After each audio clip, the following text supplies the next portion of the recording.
Health টিপসে আপনাদের সবাইকে স্বাগতম জানাচ্ছি। আমাদের আজকের আলোচনার বিষয়, কোন সময় স্ত্রীর সহবাস করা একদম উচিত নয়, করলে ক্ষতি কি।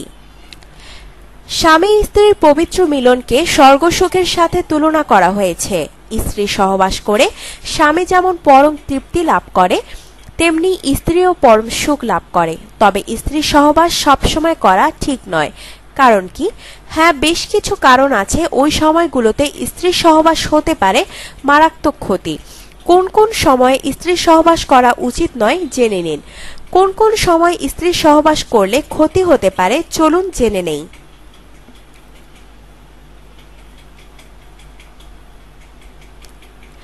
মহিলাদের মাসিক বা ঋতুস্রাব অবস্থায় কখনোই স্ত্রী সহবাস করা উচিত না।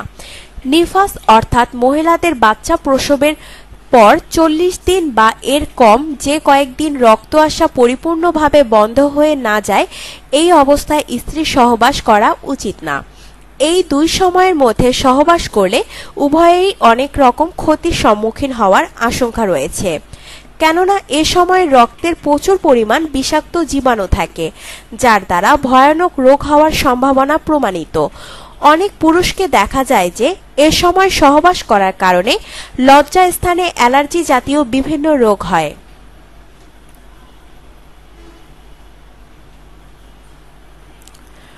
লজ্জা স্থানে জ্বালা পোড়া হয়ে যায়, আবার কারো ধাতু দুর্বলতা দেখা দেয়। এ সময় সহবাস দ্বারা সন্তান জন্ম নিলে অনেক ক্ষেত্রে সন্তানের শরীরে বিভিন্ন রোগ হয়ে থাকে।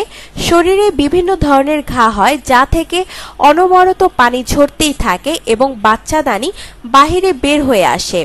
আবার অনেক সময় মহিলাদের ভ্রূণ নষ্টের রোগ হয়ে যায়। এছাড়াও এ সময় সহবাসে নারী পুরুষ উভয়ই বিভিন্ন ধরনের রোগ ব্যাধিতে আক্রান্ত হন।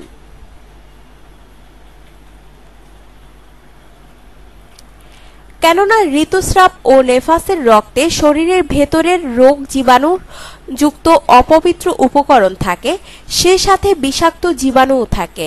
রক্তস্রাবের সময় মহিলাদের সর্বক্ষণ রক্ত নির্গত হওয়ার কারণে কারো কারো যৌন অঙ্গটি এক প্রকার ফোলা ও উষ্ণ থাকে। ঋতুস্রাব বা নেফাস থেকে পবিত্র হয়ে গোসল করার আগ পর্যন্ত মহিলাদের সাথে সহবাস করবেন না। কাজের ব্যস্ততা বেশি থাকলে সে সময় সহবাস করা উচিত না। চিন্তা ভাবনা, পেরেশানি ও বিচলিত হালে সহবাস করা উচিত না। দুর্বল ও ক্লান্ত অবস্থায় সহবাস না করা উচিত। মাতাল অবস্থায় সহবাস করা উচিত নয়। পেশাব পায়খানার চাপ থাকলে সহবাস করা উচিত না।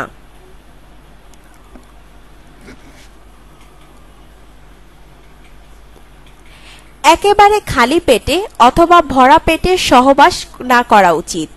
এ অবস্থায় সহবাসে পেটের বিভিন্ন রোগ সৃষ্টি হওয়ার প্রবল আশঙ্কা থাকে। এমনকি পাকস্থলী কলিজার উপর চলে আসারও সম্ভাবনা থাকে। বিশেষজ্ঞদের মতে ভরা পেটে সহবাস করলে সগর রোগ হয়ে থাকে। আবার একেবারে খালি পেটে সহবাস করা শরীরের জন্য আরও ক্ষতিকর। কেননা বীর্যপাতের পর অন্ডকোষ নিজের খাদ্য চর্বি থেকে তলব করে থাকে, আর চর্বি নিজের খাবার তলব করে কলিজা থেকে। কলিজা তার খাবার তলব করে পাকস্থলী থেকে।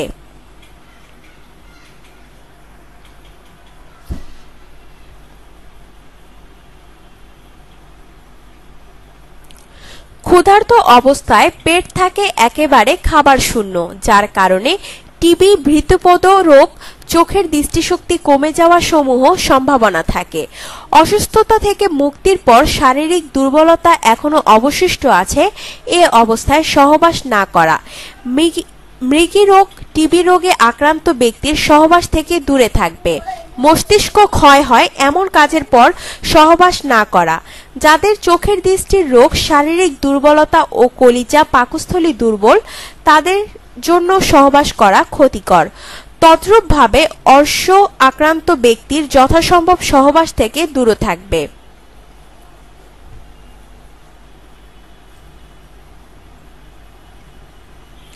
যাদের গনোরিয়া রোগ আছে তারাও যথাসম্ভব সহবাস থেকে দূরে থাকবে।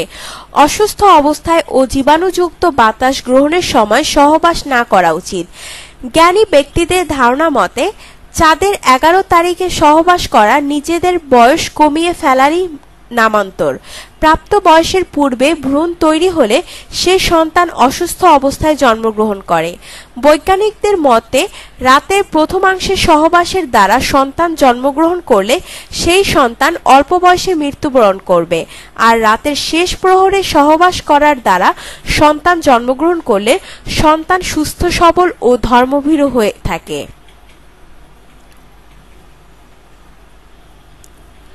আপনার জীবনকে আনন্দময় করে তুলতে এবং বিভিন্ন স্বাস্থ্য টিপস ও পরামর্শ পেতে আমাদের চ্যানেল সাবস্ক্রাইব, লাইক ও শেয়ার করবেন। ধন্যবাদ।